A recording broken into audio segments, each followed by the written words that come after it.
Assalamualaikum warahmatullahi wabarakatuh.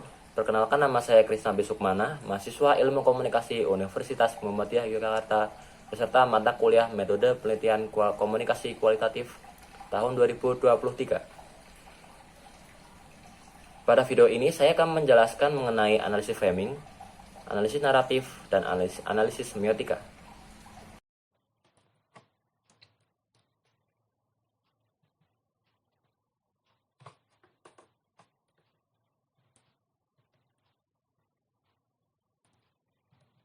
Yang pertama merupakan analisis framing.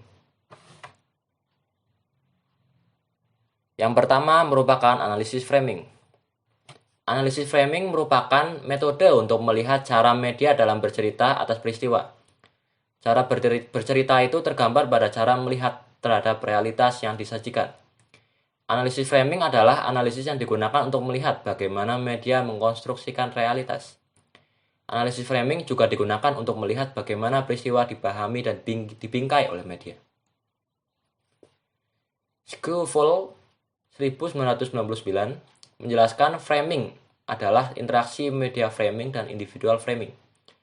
Media framing adalah konstruksi atas pendefinisian oleh media mengenai realitas atau peristiwa yang terjadi dalam masyarakat. Media framing memengaruhi secara sistematik bagaimana khalayak memahami realitas. Ehnman menyebut individual framing sebagai gagasan yang tersimpan dalam pemikiran yang membimbing seseorang dalam memproses informasi. Esensi utama analisis framing.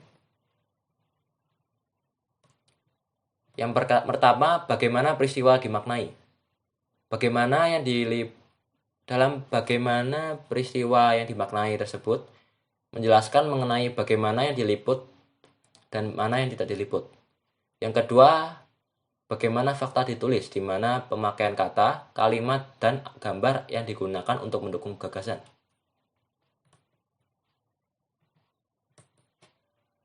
Model analisis framing. Yang pertama, terdapat model Zongdang, Pan, dan Kosinski. Pan dan Kosinski mengoperasikan 4 dimensi struktural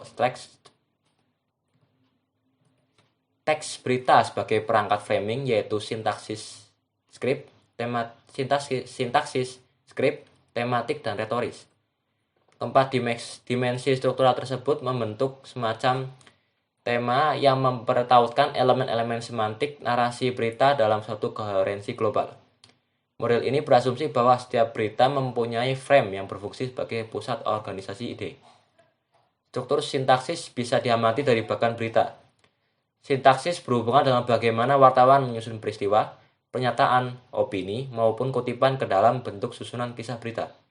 Dengan demikian, struktur sintaksis dapat diamati dari bagan berita, baik dari headline yang dipilih, lead yang dipakai, maupun latar informasi yang dijadikan sandaran, serta sumber yang dikutip dan sebagainya. Struktur skrip melihat bagaimana strategi bercerita. Struktur ini melihat gaya yang bertutur yang dipakai wartawan dalam mengemas peristiwa. Struktur tematik berhubungan dengan cara wartawan mengungkapkan pandangnya atas peristiwa yang ke dalam proposisi, kalimat, atau hubungan antar kalimat yang membentuk teks secara keseluruhan. Struktur ini akan melihat bagaimana pemahaman itu diwujudkan ke dalam bentuk yang lebih kecil. Sedangkan struktur retoris berhubungan dengan cara wartawan menekankan ayat arti tertentu. Dengan kata lain, struktur retoris melihat pemakaian pilihan kata, idiom, grafik, maupun gambar yang digunakan untuk memberi penekanan pada arti tertentu. Yang kedua, terdapat model Ehnman. Model Ehnman melihat framing dalam 2 dimensi besar, yaitu seleksi isu dan penekanan atau penonjolan aspek tertentu dari realitas. Seleksi isu berkaitan dengan pemilihan fakta. Dari realitas yang kompleks dan beragam, aspek mana yang diseleksi untuk ditampilkan.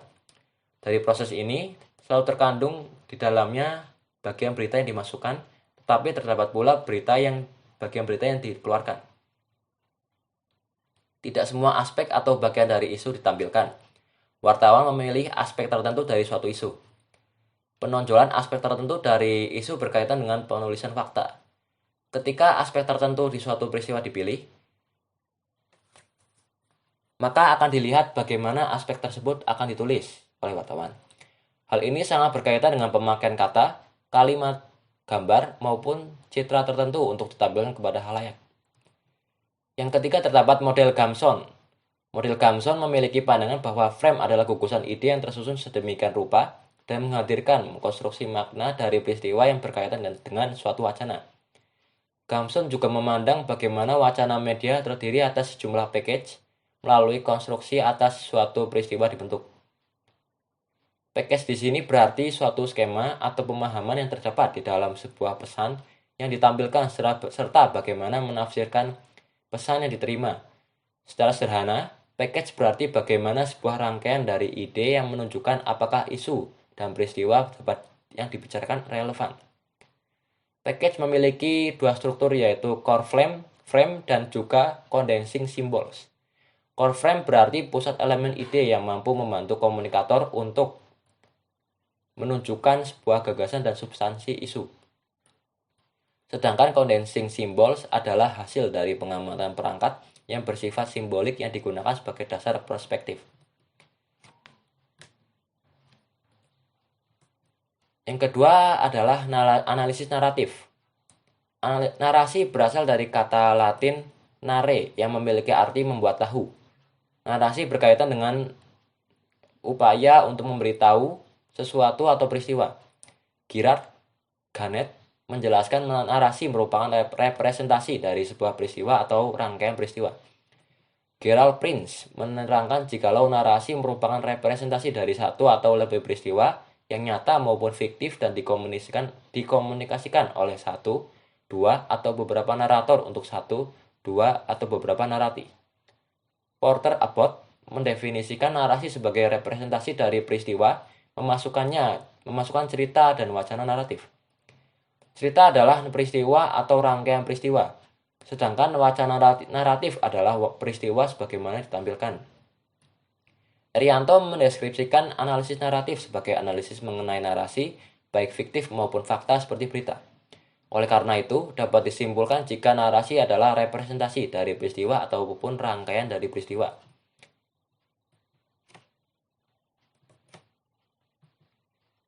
Syarat dari narasi. Yang pertama merupakan adanya rangkaian peristiwa. Sebuah narasi terdiri dari atas lebih dua peristiwa, di mana peristiwa satu dan peristiwa lain dirangkai. Sebagai contoh, pesawat Lion Air tujuan Jakarta lepas landas dari Bandara Utara Changi, Singapura pada pukul 16 waktu Indonesia Barat. Pada pukul 5 waktu Indonesia Barat, pesawat tiba di Bandara Utara Soekarno-Hatta.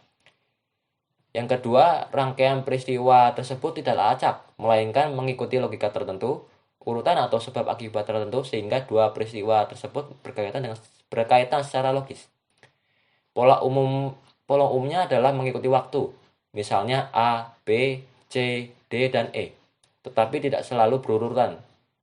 Bisa saja C, D, A, B, dan E selama urutan peristiwa tersebut mengikuti logika, sistematika, ataupun jalan pikiran tertentu. Rangkaian peristiwa tersebut tidak asal-asalan, tetapi peristiwa satu dan yang lainnya dirangkai sehingga memiliki makna tertentu. Sebagai contoh, Adi tidak belajar dan Adi tidak naik kelas, yang mempunyai hubungan logis yaitu sebab akibat. Yang ketiga, narasi bukanlah memindahkan peristiwa ke dalam sebuah teks cerita. Dalam narasi selalu terdapat proses pemilihan dan penghilangan bagian tertentu dari peristiwa. Bisa jadi peristiwa sesungguhnya adalah rangkaian dari peristiwa A, B, C, D, dan E. Tetapi tidak semua peristiwa itu ditampilkan apa adanya dalam narasi.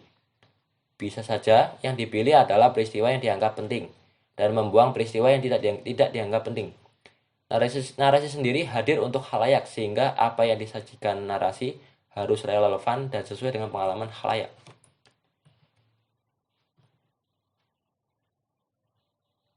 Kelebihan analisis naratif. Yang pertama, membantu dalam memahami bagaimana pengetahuan, makna, dan nilai produksi disebarkan ke dalam masyarakat.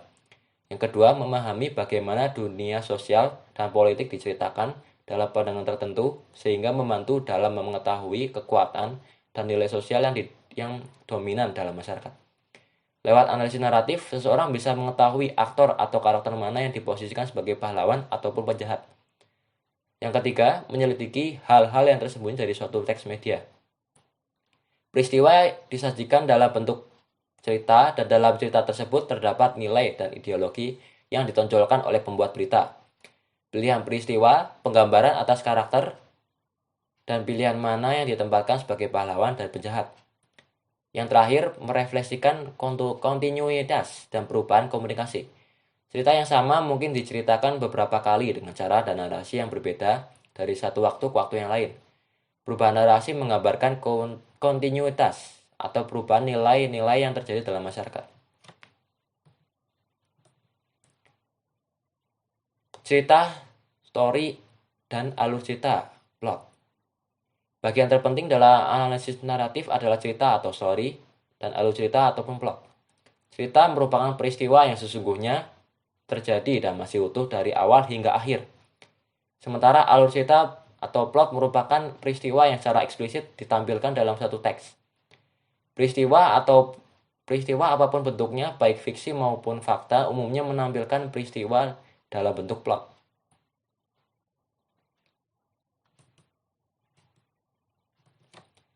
Yang terakhir, terdapat analisis semiotika. Semiotika merupakan suatu ilmu atau metode analisis untuk mengkaji tanda-tanda atau sign. Semiotika diartikan juga sebagai sesuatu yang berhubungan dengan sebuah lambang dan tanda yang terdapat dalam kehidupan manusia.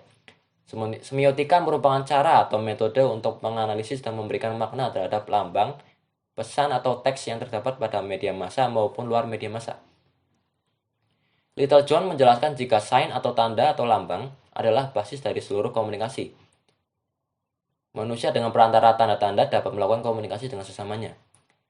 Charles Sanders Peirce mendefinisikan semiotika sebagai studi tentang tanda dan segala sesuatu yang berhubungan dengannya, seperti cara berfungsinya, hubungan dengan tanda lain, pengirimannya, dan penerimaannya oleh mereka yang mempergunakannya.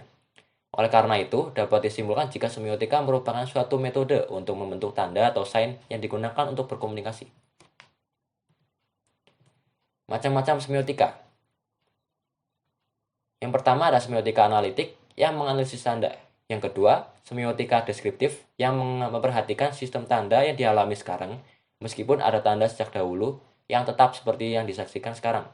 Yang ketiga, semiotika faunal yang khusus memperhatikan sistem tanda yang dihasilkan oleh hewan. Yang keempat, semiotika kultural yang khusus menelaah sistem tanda yang berlaku dalam kebudayaan masyarakat tertentu. Yang kelima, semiotika naratif yang menelaah sistem tanda dalam narasi yang berwujud mitos dan folklore. Yang keenam, semiotika natural yang khusus menelaah sistem tanda yang dihasilkan alam. Yang ketujuh, semiotika normatif yang khusus menelaah sistem tanda yang dibuat oleh manusia yang berwujud norma seperti rambu lalu lintas. Semiotika sosial yang khusus menelaah sistem tanda yang dibuat oleh manusia yang berwujud lambang, baik lambang dalam wujud kata maupun kalimat. Dan yang terakhir ada semiotika struktural yang khusus menelaah sistem tanda yang dimanifestasikan melalui struktur bahasa. Semiotika Ferdinand de Saussure. Menurut Saussure, tanda dibagi menjadi dua, yaitu penanda atau signifier dan petanda atau signified. Penanda adalah imaji atau penampakan fisik dari tanda. Contoh penanda adalah tulisan atau kata anjing. Sedangkan petanda adalah konsep yang terbangun di benak penerima tanda. Jika penanda adalah kata anjing, maka petanda adalah binatang berkaki 4, berbulu, menggonggong, dan menggemaskan. Sebagai sebuah tanda, penanda dan petanda mengacu pada sebuah atau sesuatu yang diistilahkan sebagai referen yang berada di alam nyata. Sebagai contoh, kata kursi. Kata ini terdiri dari komponen penanda yaitu berupa runtutan fonem K, U, R, S, I. Dan komponen petanda berupa konsep di benak kita sebagai sejenis tempat duduk. Tanda yang berupa runtutan fonem dan konsep mengacu pada referen atau objek sebuah kursi. Dan terakhir, semiotika Roland Barthes. Roland Barthes menggunakan istilah makna, denotasi, dan konotasi yang menunjuk tingkatan-tingkatan makna. Konsep pemikiran Roland Barthes yang operasional ini dikenal dengan tatanan pertandaan atau yang biasa disebut sebagai order of signification. Yang pertama, denotasi. Denotasi merupakan makna sesungguhnya atau sesuatu fenomena yang tampak dengan panca indera.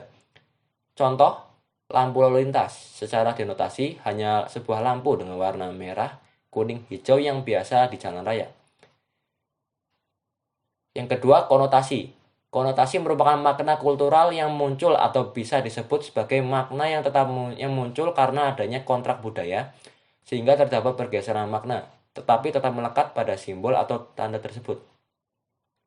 Pada tataran konotasi, lampu lalu lintas memiliki makna yang beragam dari tiap warnanya. Merah harus berhenti, kuning hati-hati, dan hijau yang berarti jalan. Sekian penjelasan dari saya mengenai analisis framing, analisis naratif, dan analisis semiotika.